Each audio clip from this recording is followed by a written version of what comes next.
Hello there and welcome to my How I Fixed World of WarCraft for a TTRPG series. Though the later videos in the series haven't been doing as well as the initial, which is still my most watched video despite the horrible mic quality I had at the time, I do want to continue and delve deeper into the topics, especially since I already said I would do the Paradise video. So here we are. Paradise. Far from it in real life, but let's delve into the topic of WarCraft's Heaven. As you might know by now, in these videos I like to first delve into a little bit of a real-world history of the concepts we're exploring, to introduce the canon of it before I delve into the fanon, so to speak. But the truth here is, there isn't a lot of history to explore here, so first we must answer the question, is there even a paradise or a realm of the Holy Light in canon? The answer is yes, but the only source we have for it is sort of weak. It borders on the verge of an Easter egg because of the real-world history associated with it. The concept of heaven and angels isn't entirely alien to Warcraft. In Warcraft 1 you could hear churches invoke God, and though those references have been stricken from the record since, you could still see some sort of angelic creatures or images at least pop up when paladins or priests use certain spells.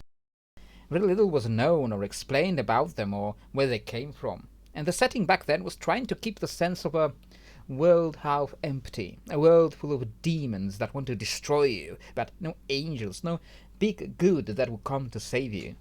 We have to save ourselves.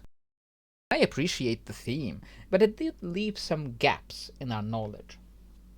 Eventually, in the Burning Crusade, we were introduced to the Naru, creatures of holy light that appear to be an attempt at biblically accurate angels. Very strange, very alien creatures with ties to the holy light, and little explanation where they came from. The Draenei just worshipped them, and the holy wind chimes like to fly around in spaceships to rescue their favorite pets. But that was all we knew. Now, the holy grail of references to a realm of light that we were looking for came a little bit later, in Wrath of the Lich King of all places. And that reference came in the Crusader Bridenbrad questline. In this questline we attempt many different ways to save the dying Argent Crusader from being infected with the undead plague. Many extremely powerful beings fail to save him in the end, but at the very end a number of Naru come down and take his spirit away, promising him paradise eternal. This is, as far as I know, the only reference to a paradise. Here's the problem with this. This quest is on the edge of being an Easter egg. It was created as homage to the late relative of a Blizzard employee. The whole questline is meant to be a story about coming to terms with death and dying, and the ultimate inevitability of it. It's certainly uniquely artistic when compared to many other things we do in Warcraft, but its nature as a reference to a real person makes it a little bit weird. Don't misunderstand me. It is canon. It happened in the game and there is nothing contradicting it. Warcraft roleplayers can be very weird with canon, where if they don't like a quest or think it doesn't make sense, they pretend it's not canon. It's in the game, bro. It's canon. I don't like some things in WoW. I don't want them to be canon, as evidenced by all of this here, as I am wildly gesturing. But they are canon, whether I like them or not. All the weird ways Wrath dealt with death and resurrections, from a Tauren who gets eaten to the bone and then resurrected, and he's fine, to a Draenei who gets chopped to pieces and sawn into different abominations, and then put back together and raised by a Death Knight. And he's fine, and not even undead. It's weird, it doesn't make sense, but it's canon. So, Crusader Bridenbrad questline is canon. Paradise is canon, but that is literally all we know about it. It's out there. So, when I was creating Paradise for my rebooted Warcraft universe, I had a lot of leeway. I had a lot of room to make up a number of realms which embody different concepts associated with heaven. The key structure of it I ended up going with was based on the general ideas represented in none other but Dante's Paradiso, the less famous companion to Inferno, which also inspired things like Mount Celestia and Dungeons and Dragons. And here is a brief journey through the realms of light. Imagine, if you will, that you were a pious, holy man dedicated to selflessness and service. When the time comes and you shuffle off this mortal coil, your soul drifts off into the great vortex in the sky. Before you know it, you find yourself drawn to a glittering holy realm, one meant for folks such as you. Folks dedicated to giving of themselves to make the community, to make everyone else around them better. But you very soon see that this is a tiered realm, and over the countless ages that will come, you will learn more and ascend up the slopes of this holy realm, becoming more and more in tune with the central light in the heart of it all. But let us not get ahead of ourselves. At first, you are a largely shapeless blob of light, aspiring to become something more in the realm of Bastion. This lowest silver heaven houses Kyrians, the tutors of souls and messengers of paradise, and the stewards, the little owl-like creatures that attend to everyone's needs. It is made very clear to you that this is but the first step on your journey. You may be given a celestial body, much like that of the other Kyrians, or you may be spurred along to become something more. Currently ruled by the Archon Kairestia, it was not always so. It is said that at the dawn of time it was ruled by someone else. A silvery godlike being of immense power, an aeon of service. And her name was Elune. So, two big things to talk about here. Firstly, as I mentioned before in my previous videos, I took Bastion out of Shadowlands and put it here in Paradise, because it's just where I think it fits much better. Light is about selflessness and service, and it's what Bastion is about as well. And given that in my canon, your soul doesn't always go to the Shadowlands after death, it only made sense for Bastion to be here. The second thing is Elune. I decided to make Elune a being that was once associated with the light. What concept is really associated with the pinnacle of holiness, the most holy thing there is? A god. And Elune is one of the few confirmed gods or godlike beings in canon. Also, Elune granted her priests holy spells, so I thought it only made sense that Elune came from here originally. And canon started treating her weirdly lately. It's been heavily implied she's a being of nature now, a sort of mirror counterpart to the Winter Queen in the realms of life. But here's the thing, Elune has never been associated with life before. In the old books, she was thought to sleep in the well of eternity, a great source of arcane power. She granted her priests holy spells. One of her darkest faces, the Night Warrior, had a lot of dark, shadowy spells. But then druids in World of Warcraft were given a bunch of moon-themed spells because it was the Night Elf class back then, and people started associating druids with Elune, even though it was originally the thing for the priestesses. And I feel like someone got lost or forgot at some point between now and then, and now Elune is all about druids being tied to one of the few forces she never exhibited before? There is the question I leave open here about what happened to Elune since. He is no longer the Iron of Bastion, that's Kairestia now. Elune's once champion and the very first soul that attained enlightenment. So where is Elune? Short answer, in the moon. A long answer, wait for a video on Titans and World Souls. As your soul reaches further levels of enlightenment, after a few centuries, it is allowed to ascend up higher to the realms of paradise. Here you reach the golden heaven of Mercurian, the realm of faith. While the priestesses of the moon derive their silvery light from Bastion, human paladins draw their golden light from this plane. Mercurian is a place of golden plains and masses rising above the landscape, connected with bridges made of light itself. Here the golden angels called Archons, also known to Azeroth as guardians of the ancient kings, and their little orb-like lantern Archons, and the blobby lightspawn preside over the concepts of faith in others and in yourself, led by the golden patriarch Monogenes. Guardians of the Ancient Kings were one of the few things we knew about angels and light in the lore. We still don't really know where they came from, or they are supposed to be those angelic images shown in paladin spells in the past. Despite being able to summon them now, we still don't know much. So I put them in the second level of heaven, associated with the human aspects of light in Warcraft. But Mercurian is in the final step in the journey of your soul. When you rise above that, you reach the violet heaven of Agapion, the heaven of love. To your mortal mind, hearing about a heaven of love might provoke some rather carnal imagery, but that is not what it is. Like the source of the word agape, it is about a spiritual love, a love for your neighbor, your family, your community, a care to keep everyone you know safe and well, to make the entire universe better connected.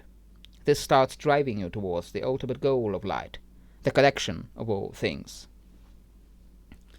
I did not really create a lot of specific denizens for this realm, and it's largely an original concept. But I imagine largely humanoid winged beings, perhaps with bows resembling the concept of cupids, spreading love in the mortal world. And no, not those green cupids in Karazhan. Those are actually Mogu in my universe. It's a very long story. As well as something resembling the Lilends of Dungeons & Dragons Planescape lore. The leader is Metrikos, a beautiful feathered spirit with a long serpentine body. What lies beyond on your journey to the next steps of enlightenment is Synesion, the indigo heaven of compassion. While the realms are getting harder to comprehend and explain to a mortal mind, it will be best described as a collection of floating rocks, connected with bridges or roots made of some kind of Empyrean matter. The ruler of this plane is sometimes known as Parakletos, as described as the Light Mother, a beautiful being of infinite complexity locked in orbiting crystal forms. Others know her as Zera. Synesion is the realm of the Naru, and as denizens of paradise would tell you, Synesian sends its agents of mercy and compassion to the mortal world to teach them and protect them.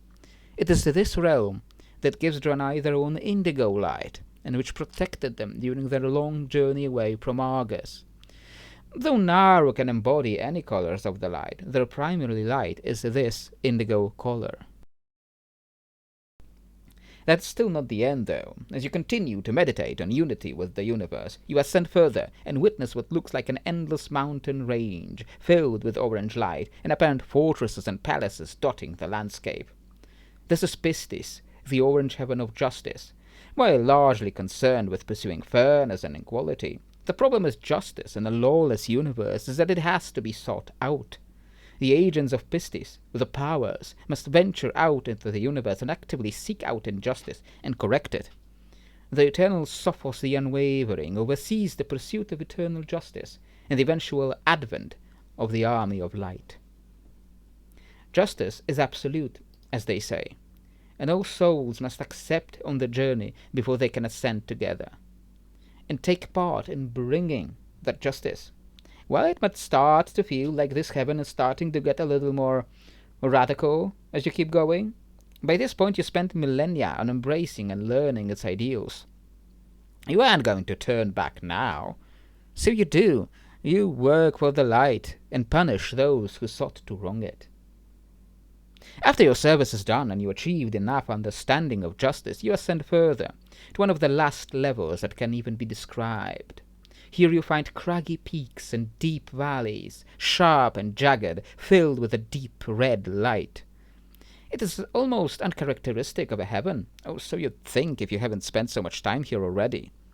This is Ire, the red heaven of sacrifice.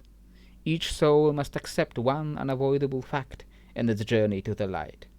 In the end, we all have to sacrifice who we are, our identity, our sense of self, if we are to attain enlightenment. Ire serves to relieve you of that baggage, to cut away the last parts of what keeps you bound to your former identity. Led by Areion, the Aeon of Sacrifice, the angels clad in brilliant red armor with the burning eyes and burning swords, the angels of wrath, burn away what made you, you. The martyr angels, wrapped in chains, sacrifice their own vitality to power the realm. The Wrathlights, the red wraith-like beings produced by the sacrifice, scour the land, unable to fully come to terms with what they are. The last pieces of humanity one must let go of. Here you must make the ultimate sacrifice before you can ascend even higher. If this feels like it's getting darker, perhaps too dark for heaven, it embodies some concepts that are present in most imaginings of heaven in our literature. Ire is the divine wrath, the anger of heavens, and the injustices of man. Ire is also sacrifice. So many religions in the real world think you need to abandon your sense of self to reach enlightenment and oneness with the universe. How does that process happen? This is my answer. Once the part of you that remains, that can no longer truly be called you, is pure and all holy, you ascend to the only thing that remains beyond Ire. Celestian, the pinnacle of light, is hard to comprehend and even harder to describe. No mortal souls have ever been there and returned, and it is said that only the Ions, the rulers of the plane below, could come and go. Celestian is the home of the monad, the source of all light, the perfect unity with the cosmos. The monad does not speak or command. Its will is made manifest in the paradise below, and it comes from all the minds and souls that merged with it. This is the ultimate goal of the holy light, to make all things return to the monad, to return them all whence they came from. To the light it is good, because that is how things were supposed to be at the dawn of time, before the darkness lashed out against it and shattered it to pieces. To them it makes perfect sense that this oneness, this unity, should be achieved by any means necessary. But do you agree? Do you want to lose your sense of self to become part of a greater whole? To become one with the universe? Only you can answer this question, and no one can call you wrong or evil for answering either way. Light, heaven, and holiness are very complex topics that touch on much of real-world religion and mysticism. As an amateur connoisseur of Gnosticism, I like to think that my presentation of it gives a sense of complexity, a sense of an alien morality that is unlike ours, that can feel wrong sometimes, but still pulls on the strings that are so deeply ingrained in our minds to also feel right. I like to think that my image of WarCraft's heaven fits with the greater themes of the setting and with the much-needed complexity. But now that we've gone to the pinnacle of heaven and back, it will be time to explore something that will feel slightly more familiar and more natural. Next time on the Cosmology series, we'll explore the, if you pardon the pun, natural extension of the themes associated with the Emerald Dream. We will explore Lifespring, the realm from which all life springs forth. I will see you there.